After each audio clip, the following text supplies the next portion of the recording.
Dotcom. Dotcom. Dotcom.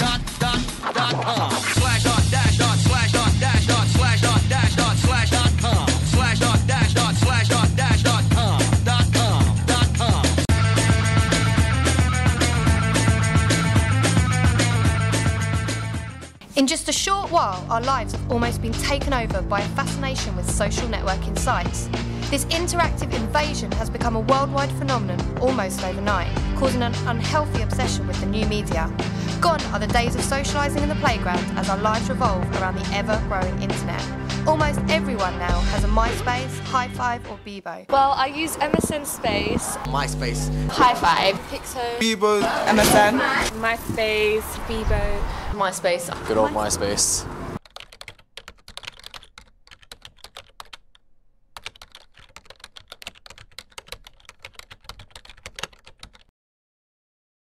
Yeah, I use it several times a week. I even use it on my phone. I'm on there most of the time. I use them quite often for about 2 or 3 hours. Every day it's a must for me. And I've met quite a few people. I've met a couple of people online. And I just link them sometimes, just link them sometimes, just link them sometimes, just link them sometimes.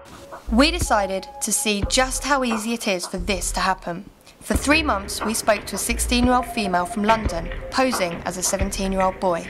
Ooh, I love the way you dirty type. I can take you home or escape. Ooh, I need your backspace, save my life. Thank God you don't have a flash. Baby, I got to see you. I really want to please you.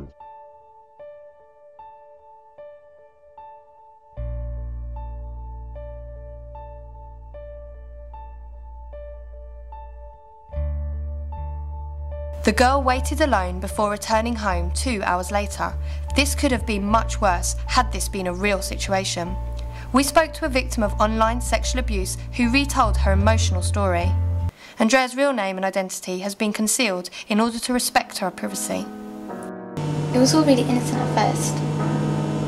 He added me on MySpace and we talked on that for a while. He seemed like a quite nice person, like the only person that would pay interest in me. We talked for about 4 weeks on the net and we got on really well. Then he came up with the idea of meeting me. I was pretty happy though. Like, I really liked him. It never crossed my mind that he might not be who he says he is.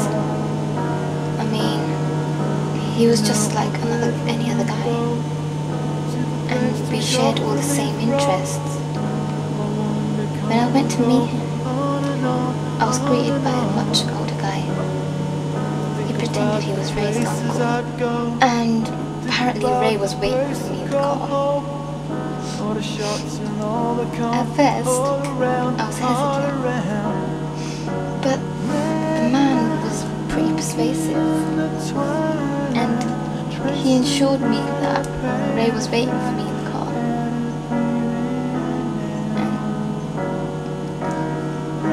And I'm just too ashamed to say what happened. We visited CEOP, a charity specialising in child exploitation and online protection, to find out what support is available for victims of child abuse online. Hannah Bickers, Public Support Coordinator, agreed to help us with our investigation. The Child Exploitation and Online Protection Centre was launched in April last year, and we deal with online and offline child sexual abuse. So we deal with the paedophiles that use the internet for trying to groom young people to potentially meet up with them and sexually abuse them. So the internet is evolving as technology evolves, and offenders or paedophiles use this technology to try and groom young people, try and build up relationships with them, to ultimately meet them, to abuse them in sort of the offline environment. And one case we had was a 21-year-old man who was arrested after someone reported to us at the centre that he'd been acting suspiciously and been saying inappropriate things on the internet. And after doing some investigation, it came about that he'd been talking to over 160 girls at one time, and they all thought that they were sort of the only one who he'd been talking to. And so he'd been talking to all these girls at any one time, and had actually met up with two or three of them and had actually sexually abused them. He got sentenced to 9 years in prison. So it just goes to show that people do tend to think of paedophiles as being older men with glasses, or a typical that would be what people would think. But a 21-year-old man who was quite good looking, it just goes to show that you don't really know who you're talking to, and people aren't always as they seem.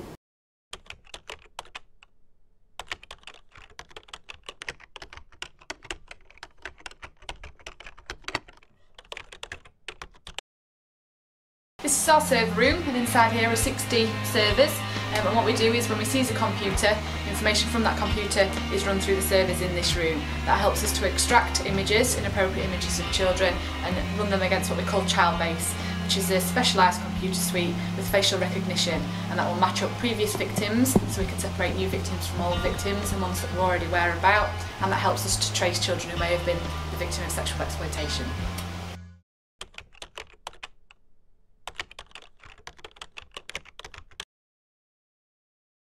So top tips on the website: think about what information that you give out. So personal information is personal for a reason. Personal information would be your name, your address, mobile telephone number, email address. Just think about it. You wouldn't walk around the street giving that information out to strangers, so don't give it out to someone on the internet, because you don't always know who you're talking to.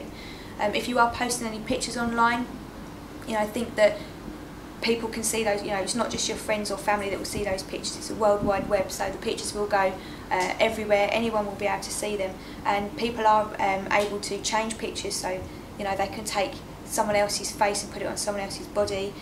Pictures can be changed and amended, so think about what you post online.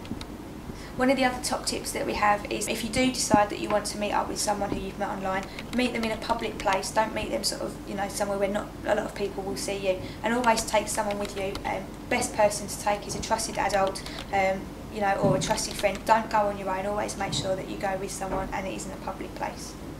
So on our website we have what's called the Report Abuse button, which is a unique button that anyone can click on and report anything that they find is inappropriate or suspicious in a sexual nature. So if they've been chatting to someone online and the conversation's got a bit inappropriate, or someone's asking someone to do something that they think isn't right, then they can report that to us.